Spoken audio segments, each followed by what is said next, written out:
राम राम जी। आपका स्वागत है कंप्लाई हैप्पी के यूट्यूब चैनल में।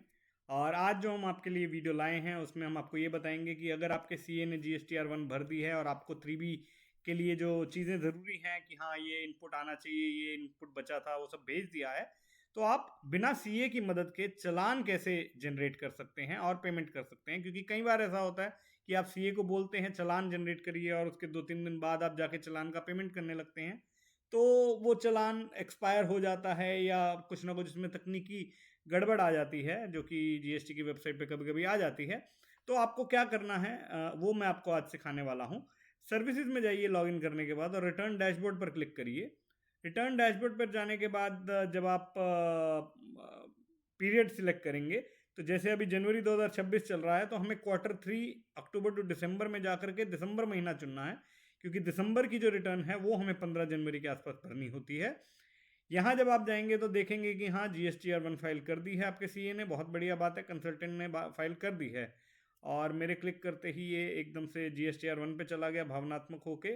इसको ऐसा नहीं करना चाहिए था, पर कोई बात नहीं, हम वापस ले आएंगे। तकनीक है, देखिए 1 मिनट में वापस भी आ गया है। और अपन ने यहाँ पर जैसे मैंने कहा दिसंबर चुन लिया है, दिसंबर 2025 की रिटर्न है, तो यहाँ पर 3B आ रहा है। इसके बाद आपके पास ऑप्शन है ऑनलाइन या ऑफलाइन। आप ऑनलाइन यहाँ पर सिलेक्ट करिए जब डेटा आपको मिल चुका है आपके सीए से।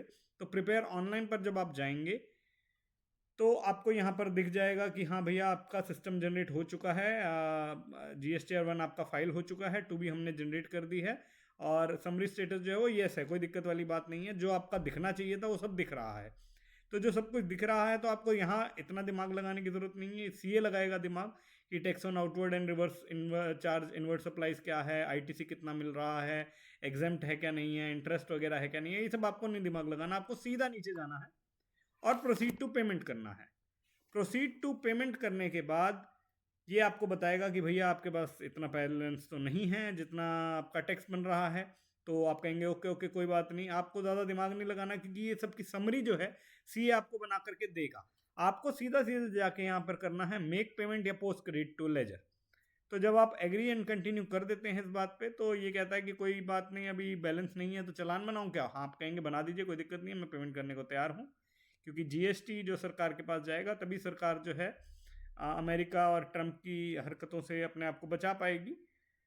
चलिए, काफ़ी विवादास्पद मैंने बयान दे दिया, कुछ लोग इस पर हो सकता है नाराज़ हो जाएं, लेकिन जनरेट चलाना फिर भी आपको करना ही पड़ेगा, क्योंकि देश का सिस्टम ही ऐसा है, सरकार किसी की भी हो, लेकिन चलान तो पे करना ही पड़ेगा। और यहाँ पर हम जाते हैं, जैसे मेरा प्रेफर्ड बैंक है ICICI बैंक, मैं वहाँ पर जा करके कर देता हूँ। एग्री करना होगा टर्म्स एंड कंडीशन, आपका मन हो तो खोल के भी देख सकते हैं, लेकिन मेरा बिल्कुल मन नहीं है, तो मैं सीधा मेक पेमेंट पर जा रहा हूँ। मेक पेमेंट पे करने के बाद जो भी आपने बैंक चुना है, जैसे मैंने इस केस में ICICI बैंक चुना, तो वो आपको वहाँ ले जाएगा, आपको कहेगा भैया बताओ कैसे पे करना है। तो ये आपको प्रॉपर नेट बैंकिंग आ गई है, इसमें कोई दिक्कत वाली बात नहीं है। तो मेरा कॉरपोरेट यूज़र है, क्योंकि मैं बिज़नेस में हूँ, और बिज़नेस में जब आप होते हैं तो कॉरपोरेट ही होना चाहिए आपका, करंट अकाउंट ही होना चाहिए। सेविंग्स में आप बिज़नेस की इनकम नहीं ले सकते, RBI का रूल है। तो यहाँ पे आप पासवर्ड कोई भी नोट नहीं करेगा, मैं डाल रहा हूँ और मैंने ये पासवर्ड डाल दिया है। ये आप जो देख रहे हैं ये कंप्लाई के क्लाइंट श्वेता तोमर के लिए भरा जा रहा है, जो उसकी डायरेक्टर भी हैं। और हम यहाँ पर कंटिन्यू करेंगे, रिजेक्ट रिमार्क कुछ नहीं है, रिमार्क रिजेक्ट नहीं करना है, आगे बढ़ना है।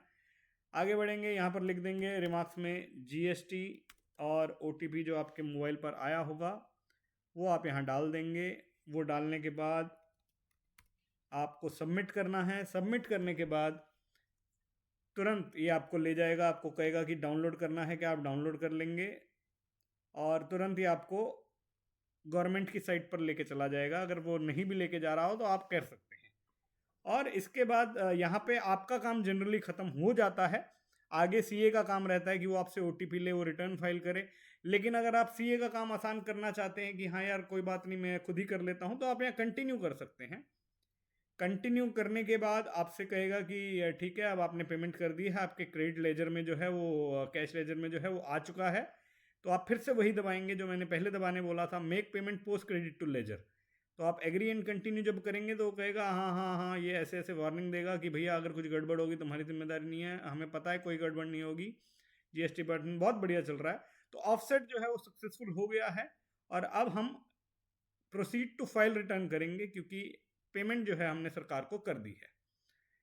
यहाँ पर हम जो भी ऑथराइज सिग्नेटरी है उसे चुनेंगे, डीएससी से या ईवीसी से कर सकते हैं। फिलहाल मेरे पास डीएससी नहीं है तो मैं ईवीसी यहाँ पर चुन रहा हूँ और ईवीसी जो है वो मोबाइल पर आ चुका है और इसको हम 099590 टाइप कर देंगे। ये ओटीपी आपने सुन भी लिया तो भी कोई फर्क नहीं पड़ता और ये रिटर्न जो है आपकी फाइल हो गई है।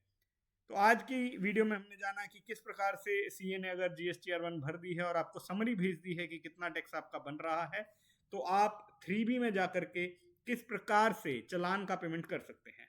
उम्मीद है आपको वीडियो पसंद आया होगा। कंप्लाई हैप्पी के चैनल को सब्सक्राइब करिए और मिलते हैं। बहुत बहुत धन्यवाद। जय सिया राम।